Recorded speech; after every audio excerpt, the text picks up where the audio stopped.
Hello friends. आज हम आधुनिक उद्योगों को सीमित विकास के बारे में जानेंगे। जो भारतीय इतिहास में भारत जो ब्रिटिश ईस्ट इंडिया कंपनी ने भारतीय उद्योगों को बढ़ावा नहीं दिया था, उसके बारे में हम पढ़ेंगे। तो प्रथम चरण देखेंगे 1850 से 1914 तक। 1850 से 1914 तक को हम देखेंगे।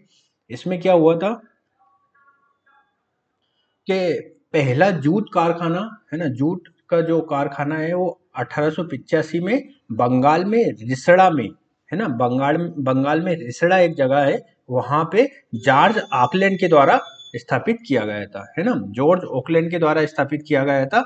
और इसमें क्या हुआ था कि ये जो जूट कारखाना स्थापित किया गया था, ये व्यापारिक सामग्रियों को रखने के लिए बोरियों की आवश्यकता महसूस की थी ब्रिटिश ईस्ट इंडिया कंपनी ने। तो उस संदर्भ में ये जूट कारखाना स्थापित किया गया था। ये पूर्णतः लगभग ब्रिटिश आवश्यकताओं के हित में लिया गया फैसला था। आगे क्या होता है 1885 में, है ना, 1885 में क्या होता है, कावाजी नाना भाई ने भड़ोच में प्रथम सूती मिल की स्थापना की, है ना। जो सूती मिल की स्थापना 1885 में किन्ने की, कावाजी नाना भाई ने की, और जो कहाँ पे की, भड़ोच भड़ोच गुजरात में है, तो वहां पे सूती मिल की स्थापना की। नेक्स्ट आता है, फिर धीरे धीरे स्वदेशी आंदोलन के क्रम में भी भारतीय उद्योगों का विकास हुआ। कैसे हुआ? स्वदेशी आंदोलन के तहत विदेशी वस्तुओं का बहिष्कार हो रहा था, और स्वदेशी वस्तुओं को अपनाने पर जो भारतीय राजनेता, भारतीय लोग थे, वो उस पर बल दे रहे थे। इसी क्रम में क्या हुआ कि माचिस उद्योग, साबुन उद्योग और बंगाल केमिकल फैक्ट्री जैसी चीजों का मतलब स्थापना हुई, है ना। नेक्स्ट हमारा आता है द्वितीय चरण। द्वितीय चरण कब से कब तक माना जाता है? 1914 से 1947 तक माना जाता है। द्वितीय चरण 1914 से 1947 तक माना जाता है। इसमें प्रथम विश्व युद्ध के दौरान की ये घटना है। प्रथम विश्व युद्ध और द्वितीय विश्व युद्ध दोनों इसी के तहत, मतलब इसी चरण में हुए थे। तो जब द्वितीय विश्व युद्ध में जो भारतीय बुजुर्ग वर्ग है, इसने किसको सहायता दी थी? ब्रिटेन को सहायता दी थी। तो ब्रिटेन को सहायता थी, तो प्रथम विश्व युद्ध में जो ब्रिटेन भारत में राज कर रहा था, उसने क्या कहा था कि हम भारतीय उद्योगों को संरक्षण देंगे, है ना, भारतीय उद्योगों को संरक्षण देने की बात कही। और एक तरफ ये भी हो रहा था कि द्वितीय विश्व युद्ध में ब्रिटेन मित्र राष्ट्रों में सम्मिलित था, तो वहां पे युद्ध आपूर्ति के लिए भी ब्रिटेन उधर अपना खर्च बढ़ाए हुआ था। तो भारत में जो चीजें आती थी वो भी कम हुई थी, इसलिए भारत में जो स्वदेशी उत्पादन को भी सरकार बढ़ावा दे रही थी। तो इसी क्रम में क्या हुआ कि स्वदेशी जो अपने उद्योगों को विकास को बल प्रदान हुआ। ज्यादा नहीं हुआ, लेकिन ऐसी स्थिति निर्मित हो गई थी कि भारत के अंदर उद्योगों के निर्माण को बल प्रदान किया जाने लगा, क्योंकि वैश्विक स्तर पर विश्व युद्ध चल रहा था, और भारत में निर्माण की प्रक्रिया को बल प्रदान किया गया। ठीक है।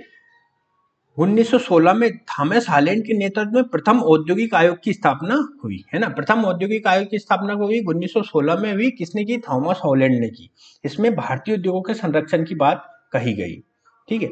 1921 में रहमतुल्लाह के नेतृत्व में एक वित्त आयोग का गठन हुआ, है ना। 1921 में रहमतुल्लाह के नेतृत्व में एक वित्त आयोग का गठन हुआ। इसमें उद्योगों को सहायता देने और सुरक्षा देने की बात की। जो देशी उद्योगों को सहायता और सुरक्षा देने की बात कही गई, है ना। जो वित्त आयोग बना था रहमतुल्लाह के नेतृत्व में, उसमें क्या बोला? उद्योगों को सहायता और सुरक्षा देने की बात कही गई। किंतु फिर भी सरकार ने लौह, सीमेंट जैसे आधारभूत उद्योगों को संरक्षण नहीं दिया, है ना। जो आधारभूत उद्योग थे, जैसे लोहा, सीमेंट, इनको संरक्षण नहीं दिया। अब आता है द्वितीय विश्व युद्ध के दौरान में भारतीय पूंजीपतियों ने 1944 में बॉम्बे योजना प्रस्तुत की थी, है ना। 1944 में बॉम्बे योजना प्रस्तुत हुई थी, है ना। जो भारतीय पूंजीपतियों ने थी, इस पूंजीपतियों में 8 लोग सम्मिलित थे। कौन कौन थे? है ना, टाटा थे, बिरला, पुरुषोत्तम दास, ठानुर दास, जान मथाई, अर्देसर देसाई, श्री राम, डी शरीफ, ये 8 लोग इसमें सम्मिलित थे। इस योजना में क्या क्या कहा गया था? इस योजना में भूमि सुधार, कृषि क्षेत्र में सरकारी निवेश, सिंचाई सुविधाओं का विकास, शिक्षा के महत्व पर बल प्रदान किया गया था। अब हम देखेंगे कि जब ब्रिटिश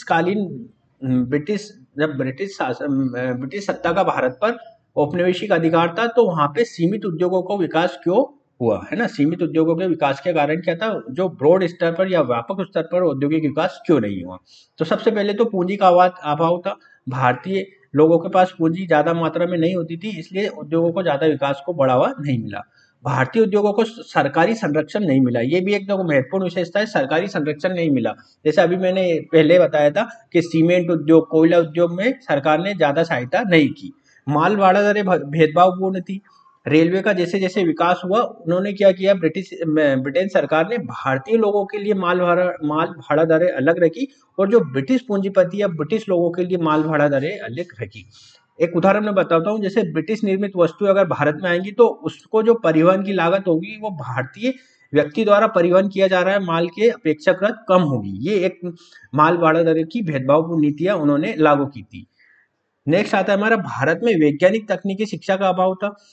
जैसा कि सबको पता है कि ब्रिटिश शिक्षा नीति का मूल उद्देश्य क्या था, एक क्लर्क लोगों के लिए शिक्षा प्रदान करना, मतलब उनके बड़े पदों पर तो ब्रिटिश लोग ही रहेंगे, छोटे पदों के लिए वो शिक्षा प्रदान कर रहे थे कि लोग क्लर्क की से नौकरी कर ले, इस तरह की नौकरी करे। उन्हें वैज्ञानिक तकनीकी शिक्षा में ऐसा कोई रुचि नहीं थी, वो इस तरह का विकास नहीं चाहते थे। सिर्फ ऐसे लोगों को वो जन्म दे रहे थे कि उनके क्लरिकल काम को वो कर सके। बड़े स्तर पर वो ही थे, जैसे गवर्नर जनरल वो ही थे, और बहुत सारी चीजों के बड़े बड़े हेड ऑफ रहते थे वो ब्रिटिश लोग ही रहते थे। नेक्स्ट क्या हुआ, बैंकिंग और बीमा क्षेत्र पर ब्रिटिश नियंत्रण था। ब्रिटिश नियंत्रण कैसे था कि जो बड़े बड़े बैंक और बीमा क्षेत्र थे वो ब्रिटिश पूंजी से बने थे भारत में, है ना, पूंजी का निवेश करके भारत में बनाए गए थे। तो ये क्या करते थे, भारतीयों के लिए ऋण और ब्याज की दरें अत्यंत कठोर रखते थे। तो ये भी एक चैलेंज था कि इसी कारण से क्या हुआ कि सीमित उद्योगों का विकास हुआ भारत में, ब्रॉड स्तर पर विकास नहीं हो पाया। कुछ भारतीय उद्योग कुछ ही क्षेत्रों, कुछ ही व्यक्तियों के हाथों में केंद्रीय रहे, है ना। व्यापक स्तर पर ब्रॉडली में पूरे देश में समग्र रूप से उद्योगों का विकास नहीं हुआ। कुछ ही लोग जैसे टाटा, बिरला, छोटे मतलब छोटे व्यवसायियों को अपना प्रचार करने का अवसर सरकार ने नहीं दिया। ठीक है, तो इस कारण से भी उद्योगों का सीमित विकास देखा जाता है। तो आज का वीडियो हम यही समाप्त करेंगे, अगले वाले वीडियो में जल्दी मिलेंगे, तब तक के लिए नमस्कार।